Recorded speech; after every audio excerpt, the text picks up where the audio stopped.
why are you calling me out here? Huh? You want to talk about Dennis? You're better off asking his girlfriend. Her name's, Stella. Yeah, she's at the club down on Roulette Street. Her name's, Stella. Yeah, she's at the club down on Roulette Street. Yeah, she can probably tell you more about Dennis than I can. That guy, huh? No, nothing. He's a friend of mine, you know? I don't hate him.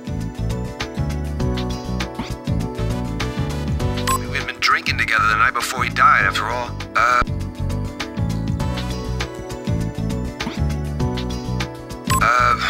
He did seem pretty flush recently, if you know what I mean.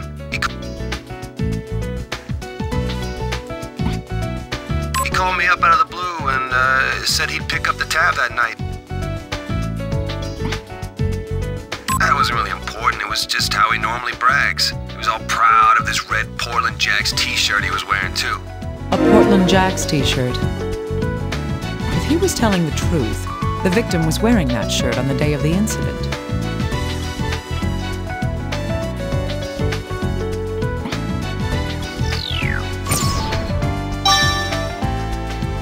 In any case, after hearing this testimony, it seems hard to believe that the deceased would have committed suicide. That reminds me, the man said in his interview that the deceased had a girlfriend. I wonder if HQ knows who she is. This is worth asking Little Guy about. Yes, did you call Dr. Kimishima? I need you to look into somebody for me. A woman named Stella Abbott. Oh, the deceased's girlfriend? Well, technically his ex... That doesn't matter. Can you find her? We already have. HQ's just finished questioning her. Oh, should I send you the recording? Please. Now, if you don't mind. I feel like I'm getting closer to understanding who Dennis Taylor really is.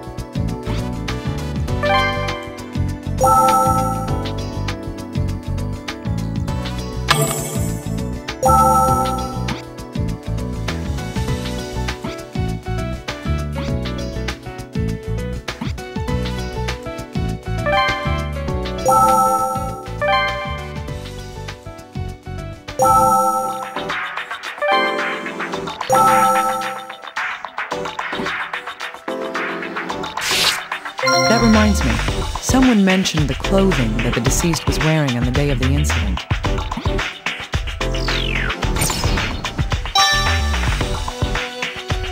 That's odd.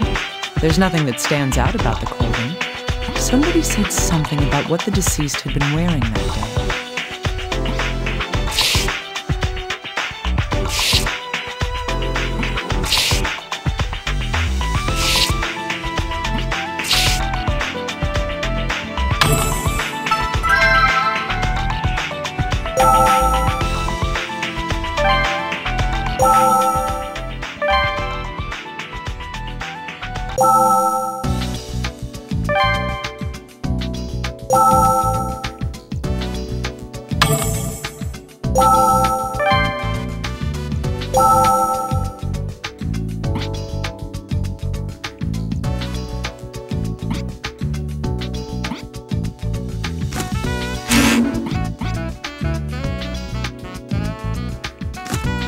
Something about this shirt is bothering me.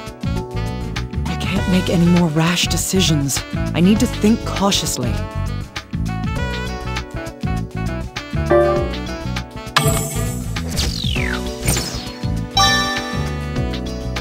That's right.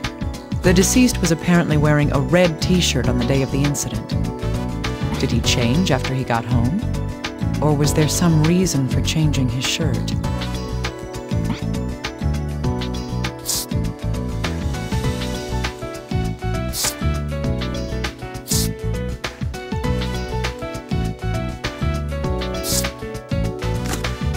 This is a blood stain.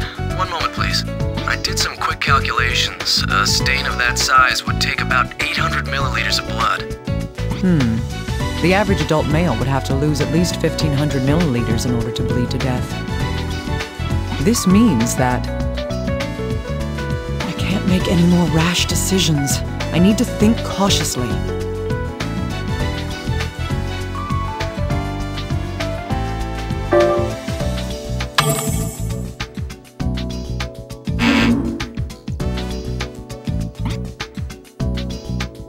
I can't mess around anymore. It's time to get serious.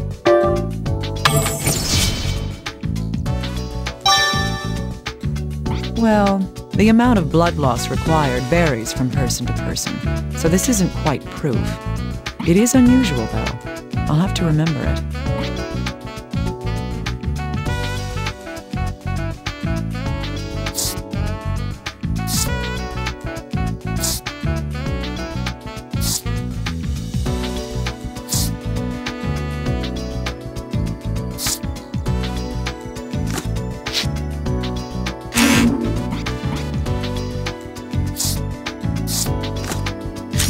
This does raise some doubts. The electrician supposedly came to the victim's room to fix his air, but he didn't repair the ceiling fan? Or did the fan break after the electrician had left?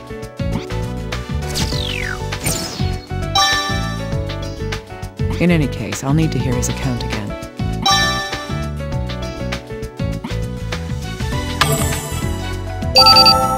Dr. Kimishima, did you receive the voice data? From the deceased's girlfriend? Have you sent it? You should be able to listen to it using the recorder. Please listen to it when you can. Right. First, I want to know about the deceased's source of income.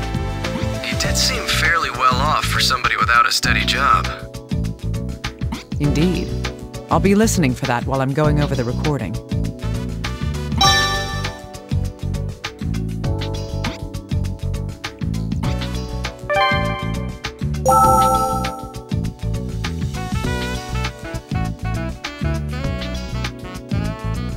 Yes? The customer? Yes, I fixed his heater. He fixed the heater. Something about that seems odd. I can't make any more rash decisions. I need to think cautiously.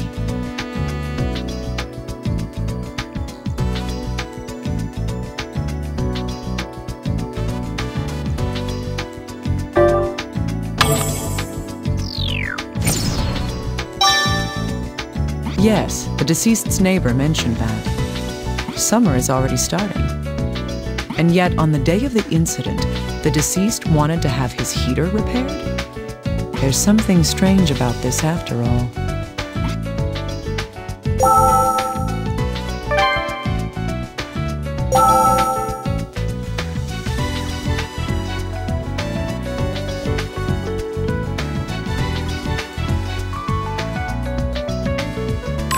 Seriously? What do you guys want? I've got work to do, so let's get this over with. Huh? Dennis? I mean, Dennis Taylor? Wow, that name brings back bad memories. We broke up years ago. Yeah, at first I thought he was an interesting guy, pretty cool and all. But he never had a job, and he just kind of wandered through life. Oh, but he always had money. I'm sure he didn't come by it honestly. Are you really the...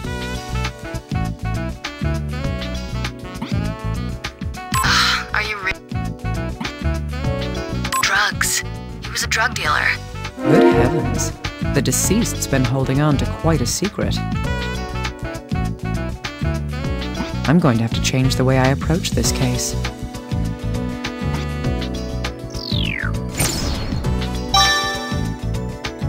Let's go through the information we have, now that we know the deceased's true identity. Unbelievable.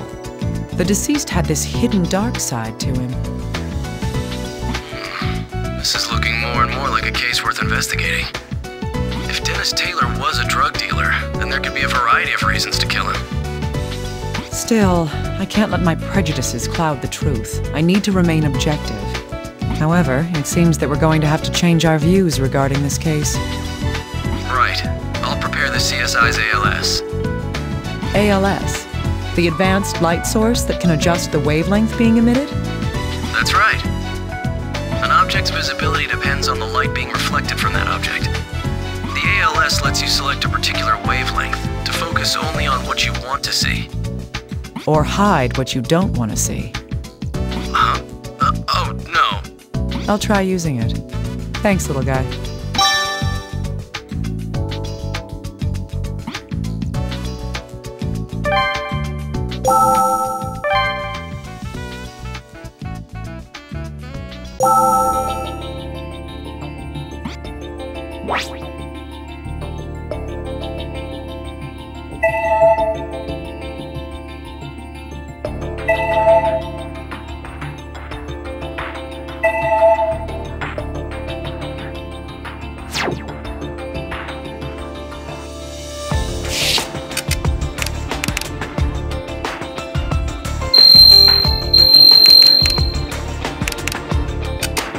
There's white powder scattered on the floor.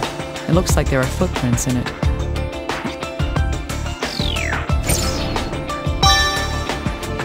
I can guess at what this powder is, but I should send it in for analysis just in case.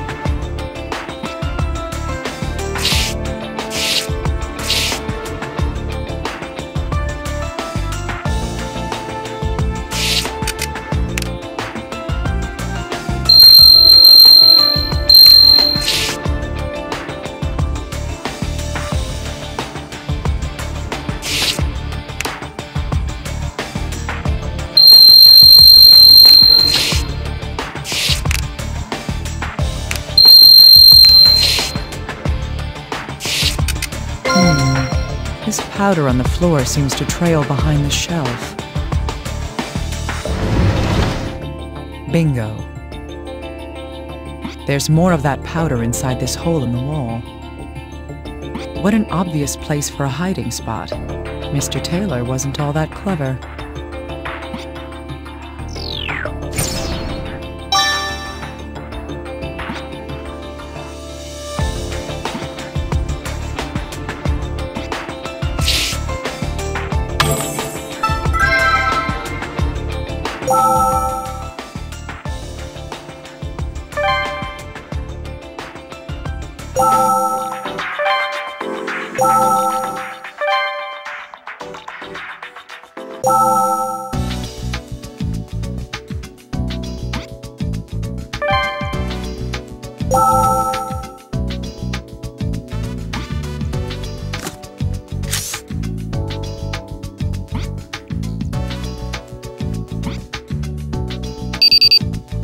Dr. Kimishima, about that white powder that was spread on the floor. There were traces of drugs found within it. A number of different sets of footprints were identified in that powder as well. They all belonged to the firefighters, police, and you, of course. I see. That means I can't make any more rash decisions. I need to think cautiously.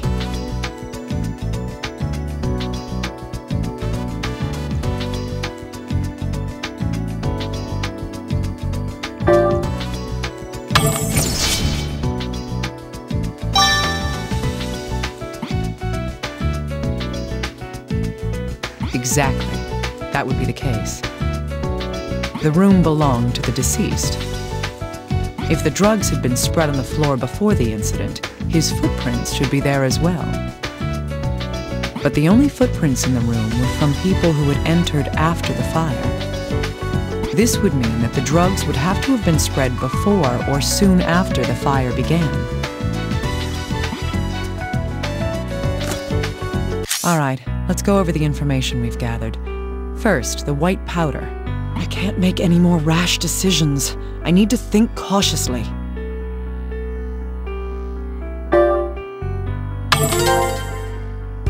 Yes, the trail of drugs led directly to the hole behind the shelf.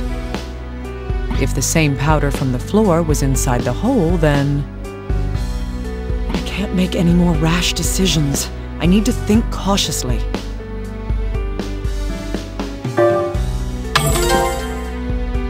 That's right. But there weren't any drugs inside the hole. The layer of drugs had footprints from the firefighters, the police, and me left in them. All of the footprints had something in common. I can't make any more rash decisions. I need to think cautiously. Indeed, there weren't any footprints from before the time the fire began. So from this, we can deduce that the drugs must have been scattered on the floor when I can't make any more rash decisions. I need to think cautiously.